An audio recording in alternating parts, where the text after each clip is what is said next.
मोठे धक्के आता काही बसायचे विशेष राहिलेले नाही. त्यामुळं अजितदादा सारखे घरातलेच गेले होते, त्यामुळे समर्जित घाटगे गेले काय ना आले काय, पवार साहेबांना कसला धक्का बसणार आहे. तेव्हा महाराष्ट्राच्या राजकारणात आता हे रोज या घटना होत असताना मला असं वाटत नाही की फार काही धक्के कोणाला बसतात. एसटी महामंडळानं 15 एप्रिलपासून हंगामी भाव वाढ केली, 10% ते दर वाढ केली. नाही, हे तर चुकीचं आहे. कारण खरं तर या काळात जास्त सवलती दिल्या पाहिजेत, दरवाढ नाही केली पाहिजे. परंतु एसटीची जी सध्याची परिस्थिती जर बघितली, एसटी त्यांच्या कर्मचाऱ्यांना पगार देऊ शकत नाही अशी एसटीची स्थिती असताना अशा पद्धतीनं एक तर नीट सेवा नाही, सेवा नीट नसताना अशी दरवाढ करणं हे चुकीचे आहे असं मला तरी वाटतं. परभणी येथील पूर्णा नदी पात्रावर अत्याधुनिक असं पूल उभारण्यात आलं, मात्र पूल उभं करताना जमीन अधिग्रहण केले नाही. पुलाची पूजा शेतकऱ्यांची शेती, याला काय म्हणावं सांगता येत नाही. कारण जर पूर्ण रस्ता जो पूल ज्याच्यासाठी बांधला त्याला कनेक्टिंग रस्ता, त्याची मालकी म्हणजे मालकी असण्यासाठी भूसंपादन, त्याचा मुआवजा, या सगळ्या प्रक्रिया हे खरं तर अधिकाऱ्यांनी पूर्ण केल्या पाहिजे. परंतु आता हे सगळं झाल्यानंतर ते रस्त्याच्या अधिग्रहणासाठी काम सुरुवात, याचा अर्थ यांना पूल करण्याची जास्त घाई होती असं त्याचा अर्थ आहे. आणि मग पूल कशासाठी का गुत्तेदारांसाठी, गुत्तेदार कशासाठी तर घरं बांधण्यासाठी कोणाचे तरी. वाटतं ही एक सगळीकडे बऱ्याच ठिकाणी महाराष्ट्रात अशा पद्धती झालेल्या आहे की पाण्याची टाकीच नाही, पाईपलाईन झाली, पाण्याचं स्तोत्र नाही, पाईपलाईन झाली, पाण्याचं स्तोत्र नाही, पाण्याची टाकी झाली. तशाच पद्धतीनं समोर रस्ताच नाही पण पूल झाला. हा पुण्यातला प्रकार अजबच आहे. नांदेडमध्ये जे आहे एका पाठोपाठ 5 फूट झाले पासून आपण पीठ सुद्धा केलं होतं. बिलकुल, नांदेडमध्ये ज्या पद्धतीनं खून 3 दिवसात 5 मुर्दे पडलेले आहेत, म्हणजे कायद्याचा धाक राहिला का नाही राहिला. आज सामनाने त्याच्यावर अग्रलेख सुद्धा लिहिलेला आहे. राज्यात कायदा सुव्यवस्थेचं मला असं वाटतं खून जरी पडतायत दररोज तरी त्याच्याकडं संवेदनशीलतेनं कोणी बघत नाही. राज्यातलं गृह खातं बघत नाही, राज्याचे मुख्यमंत्री बघत नाही. नांदेड सारख्या संवेदनशील शहरामध्ये कायदा सुव्यवस्था कुठं शिल्लकच राहिलेली नाही, अशा प्रकारची स्थिती आहे. शेतकऱ्यांसंदर्भात मागील काही दिवसांपूर्वी झालेल्या जोरदार पावसामुळे नुकसान झालंय, मात्र तो विषय आता सरकारकडून कुठल्या प्रकारे निघत नाहीये. पंचनामे म्हणा, नुकसान भरपाई. हे पण मागची तर पूर्ण बाकी आहेच.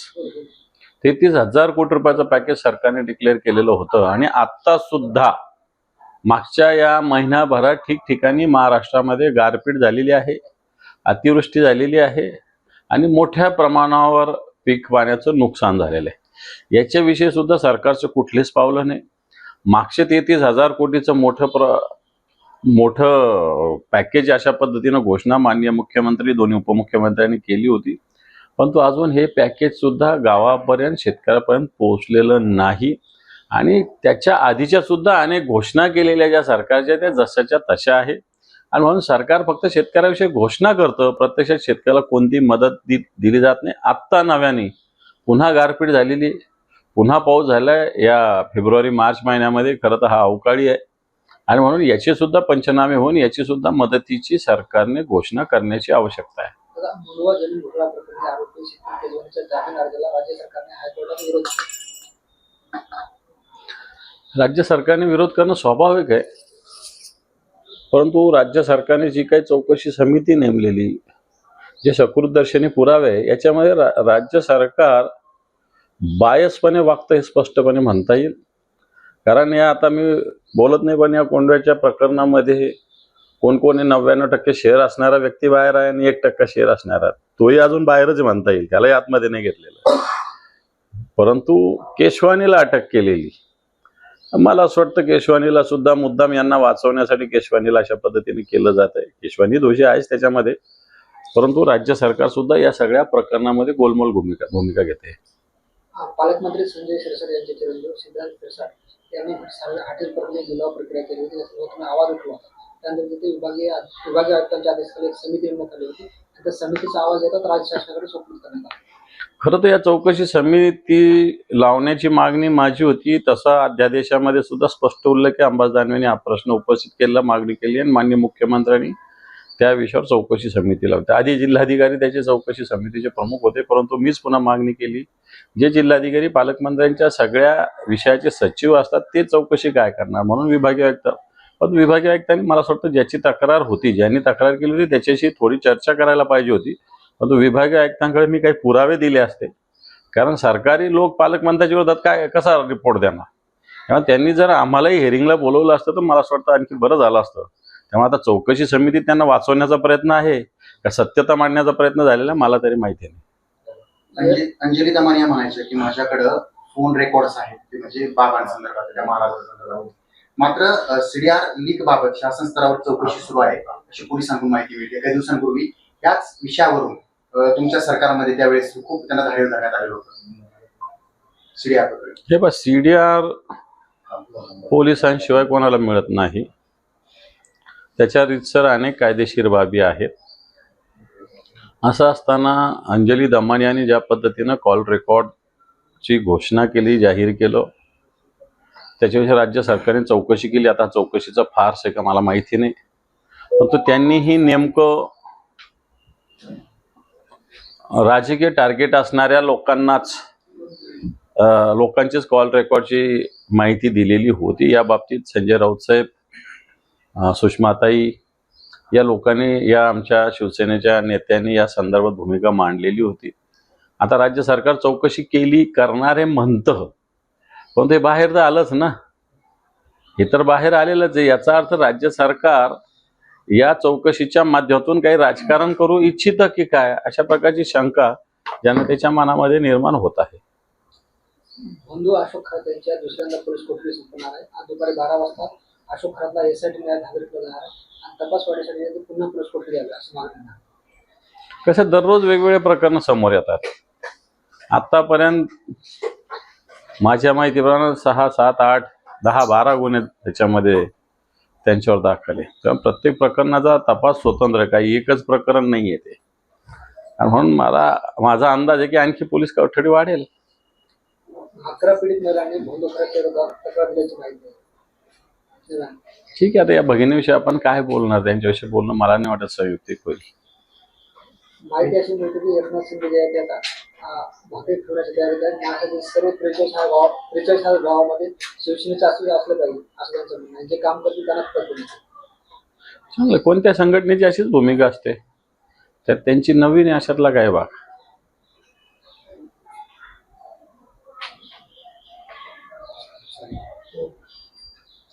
आता शिवपुरी नगरसेवक पदाची निवड होणार आहे. आपण काय निकष लावले? अजून कोणते निकष लावलेले नाही.